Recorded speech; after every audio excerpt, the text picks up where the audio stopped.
Marc Lachaiseray est né en 1950, il est ancien élève de l'École normale supérieure et docteur en sciences. Il est directeur de recherche au CNRS, avec comme spécialité de la cosmologie, la masse cachée, physique théorique aussi, la distribution des galaxies et de la matière dans l'univers. Il enseigne aussi dans le DEA d'astrophysique aux universités de Paris 6 et de Paris 7.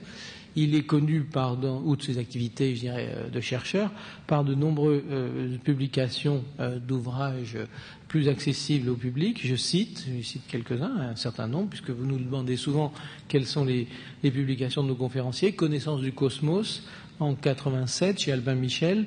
La physique et l'infini, en collaboration avec Jean-Pierre Luminet, qui sera là demain soir pour parler des trous noirs, chez Flammarion en 94. Le Fonds diffus cosmologique chez Masson en 95. La quête de l'unité, en collaboration avec Étienne Klein, que l'on retendra après demain pour parler de la flèche du temps, chez Albin Michel en 96. Figure du ciel, toujours avec Jean-Pierre Luminet chez Deuil en 1998. L'infini de la philosophie à l'astrophysique chez Attier en 99. Et enfin, je crois que c'est quelque chose dont il va aussi nous parler indirectement, l'initiation à la cosmologie chez Duno cette année même en 2000. Alors je lui laisse la parole pour environ 50 minutes, selon qu'il veut ou non passer sur la 5e, et ensuite une vingtaine de minutes pour vos questions. Je vous remercie.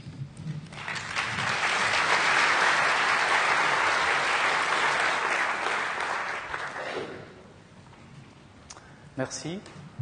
Donc, je vous parle du Big Bang.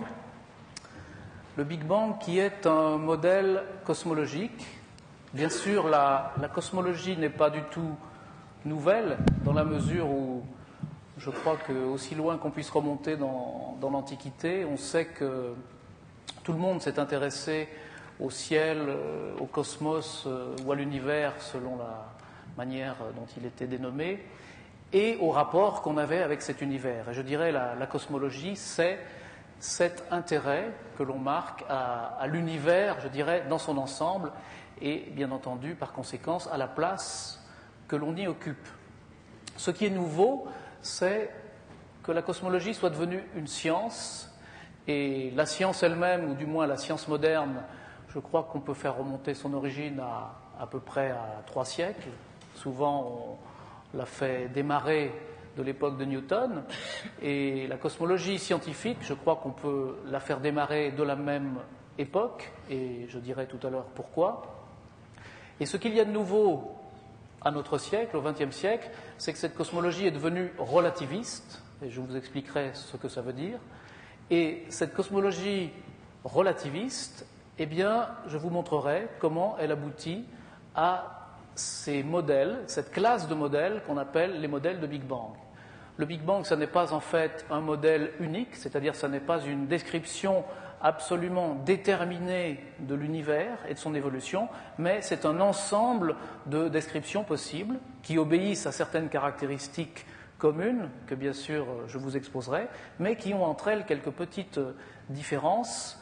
Et une grande partie du travail des astrophysiciens et des cosmologues actuellement, c'est justement d'examiner dans la classe de tous les modèles de Big Bang quels sont ceux qui semblent le mieux décrire notre univers. Et bien entendu, également, de vérifier si cette classe convient bien pour décrire notre univers, mais ça, comme je vous le montrerai, il semble que ça soit effectivement le cas.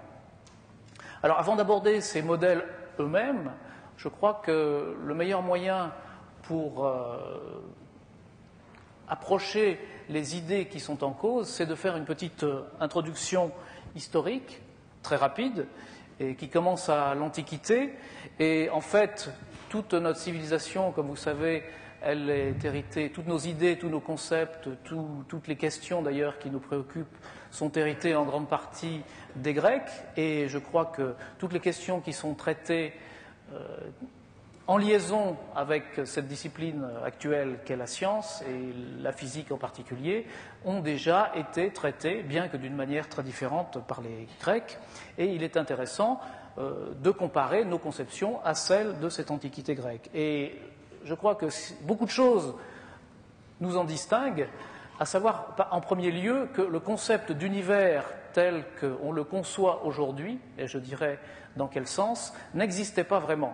Il y avait plutôt le monde, ou ce que Platon appelait le cosmos, avec l'idée que ce monde devait être harmonieux, mais ce monde n'était pas unifié, il était plutôt hiérarchisé. Je ne vais pas rentrer dans les détails, mais c'était un monde bien différent du nôtre. D'abord, son extension était beaucoup plus petite que celle d'aujourd'hui. C'était un monde centré sur la Terre et son extension se limitait à peu près à ce qu'on appelle aujourd'hui le système solaire. Il était supposé fini et même borné, c'est-à-dire qu'on pensait qu'il avait une frontière, cette frontière étant matérialisée par une sphère, la dernière des sphères, puisqu'il y avait un emboîtement hiérarchique de sphères autour de la Terre, avec les sphères de la Lune, du Soleil, des planètes, jusqu'à cette dernière sphère qui s'appelait la sphère des fixes et qui marquait la frontière du monde. Alors ces idées, c'était celles de Platon et d'Aristote essentiellement. Elles ont régné ensuite pendant à peu près 2 millénaires. Et elles ont été mises en œuvre par de nombreux mathématiciens, géomètres et astronomes. Et il y avait quelque chose de fondamental qui était la prééminence du cercle et de la sphère. Une idée qui venait de beaucoup plus loin, des pythagoriciens, reprise par Platon, parce qu'à ces figures de la sphère et du cercle était associée l'idée d'harmonie, et ce qu'avait dit Platon, en employant le terme de cosmos, c'est que notre monde doit être harmonieux et doit être décrit de manière harmonieuse.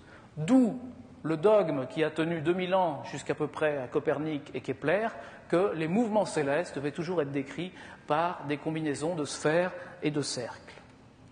Donc je vous ai dit que cette conception, avec quelques variantes, avait tenu environ 2 millénaires, jusqu'à ce que j'appelle quelquefois la première révolution cosmologique, qui s'est produite après la Renaissance et qui n'a pas du tout été instantanée, mais qui a duré un peu plus d'1 siècle, avec beaucoup de précurseurs, même avant Copernic. On peut penser à Nicolas de Cuse, Copernic lui-même, Tycho Brahe et Kepler qui ont travaillé ensemble, Galilée, et puis pour finir à la fin du XVIIe siècle, Newton qui, avec ses Principia, énonce, je dirais, le fondement de la mécanique, de l'astronomie, de la cosmologie moderne, et même pour beaucoup de la physique moderne. Alors, je crois que ce qui peut caractériser cette révolution, c'est premièrement que l'on s'est rendu compte que l'univers était beaucoup plus vaste que ce que l'on croyait, c'est-à-dire il ne s'arrête pas à cette sphère des fixes. D'ailleurs, il n'y a pas de sphère des fixes parce que les étoiles ne sont pas toutes sur une sphère à la même distance de nous, mais elles sont réparties dans tout l'espace. On s'aperçoit que la Terre n'est pas au centre du monde. Copernic place le centre du monde ailleurs, à savoir au Soleil, mais Newton dira qu'il n'y a pas du tout de centre au monde. Et c'est notre position actuelle. Le monde n'a pas de centre, tous les points sont équivalents, aucun n'est particulier. Le monde est homogène. Et cette idée d'homogénéité du monde, c'est celle qui fait arriver à l'idée d'univers, univers en tant que monde unifié, c'est-à-dire tous les points sont équivalents, les lois de la physique sont les mêmes partout, à tout endroit et aussi en tout temps. Et sans cette idée d'universalité des lois, du mouvement, de la composition de la matière, etc., on ne pourrait tout simplement pas faire de physique, puisque c'est cette universalité, donc finalement le concept même d'univers, qui garantit que si je fais une expérience ici, et si je fais la même expérience là-bas, j'aurai le même résultat. Donc reproductibilité, c'est ce qui fonde la possibilité de faire de la physique. Également, si je fais cette expérience aujourd'hui et demain, j'aurai le même résultat.